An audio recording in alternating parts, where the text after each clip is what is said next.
worked on several other important buildings in the area, Starlight Theater in Swope Park, and the Community Christian Church, which borders the plaza on the east at 46th and Main.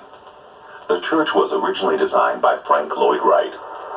When that notable architect left the project over financial concerns, Delk was brought in to complete most of Wright's original plan. What's ironic to me is how these things play out over history. One idea he did have was this light steeple. It didn't have a steeple, but the steeple was to be light. And now, in the last decade, that has been carried out, as the third artist to enter the story with that facility. Bob Hill, the minister, he's talking about something about a light is supposed to come out of that building, which is supposed to be a Frank Lloyd Wright building. And this gets my attention. And I said, you will go and meet Del Eldred and tell him about your light that's supposed to come out of the church. The completion of Wright's original vision, with assistance from Eldred and Delk, adds uniquely to the face of Kansas City. It sends a stately light skyward, while the valley below, transformed by the strength of Nichols' vision, continues to teem with activity. I often compare J.C. Nichols to Disney. They were both from Kansas City. And when Disney was doing his development, Disneyland, all of his advisors were telling him to do surveys. And he said, the problem with the survey is you're interviewing people and they're giving you their idea based on their own experience. I'm intending to do something they've never seen before. So we're wasting our money doing the surveys. And J.C. Nichols was the same way. He borrowed on the best that he could observe or read or study about, and then he took it to the next level. But many who followed him didn't see that. They didn't benefit from his powerful vision. And so they were imitating what he had done well on the plaza, over larger pieces of real estate, and with a little less investment and a whole lot less control, because they were following the old rules: put in the infrastructure, sell the dirt, take the money, go somewhere else further out and do it again. And so I think if he were with us today, I often wonder, if he were sitting here with us today, what would he be telling us about the future of this city? And I think he would be talking about dealing with the automobile differently today. The automobile made it far easier to push development further away from the center city, with little concern for its social impact. In the years immediately after World War II, city planners here, as elsewhere, were startled by the first wave of what we now call suburban sprawl.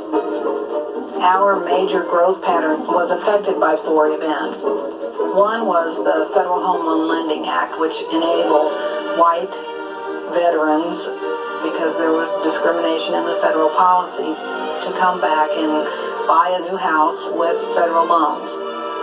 It only was used for new housing, not for existing housing. So there was an immediate influx to the suburbs that was driven by that policy. The second issue was the Federal Highway Act, which followed shortly after the war, which enabled the interstate systems to be built. The third factor that affected all of this was the baby boom. And the fourth one was Brown versus the Board of Education. And those 4 issues together in the late 40s and early 50s generated an incredible suburban movement, not just in Kansas City, but everywhere. We were doing exactly what everybody else was doing. The end result was that there was a kind of physical and social disruption that was going on that meant all of those wonderful plans couldn't be implemented. By the early 60s, a white exodus from the urban core was statistical fact. Nearly all major investment was heading to the suburbs. But there were exceptions in that time, some of them architecturally notable, like the BMA Tower at the edge of Penn Valley Park, Kemper Arena in the West Bottoms, and the clean modern design of the Hallmark complex, including Crown Center, which replaced the visual clutter of Signboard Hill. In the decades that followed, the focus on growth and how to handle it slowly began to shift again. back to the heart of the city. Today it is visible in renovation and renewal in some of our most storied districts, and in a series of dramatic additions to the city's skyline. The end result is downtown is growing again. We're beginning to see young people coming back into the neighborhoods. We have public works projects like the expanded zoo, the river walk along Brush Creek. I think we are beginning to come to a realization that the new and the old must learn to live together, and that we can't arbitrarily tear down everything. Architecture and urban design affects us more than almost any other thing that we can think of. It affects our psyche. If we don't like a certain song and music, we can turn it off. If we don't like a book, we can close it, put it back on its shelf. But we can't escape architecture and the urban environment. The tallest buildings will always be the thing that holds the greatest importance within a society. Our tallest buildings today are our skyscrapers. I'm very proud that in Ursu, the tallest form is a work of art, a steeple of light that reaches into infinity.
Kansas City has been made possible by a gift from Miller and Jeanette Nichols, who dedicate this series to Jan Kramer and Henry Moran for their continuing efforts on behalf of the arts in Kansas City. It is offered as a gift to our viewers in conjunction with KC 150, the Kansas City Sesquicentennial Celebration.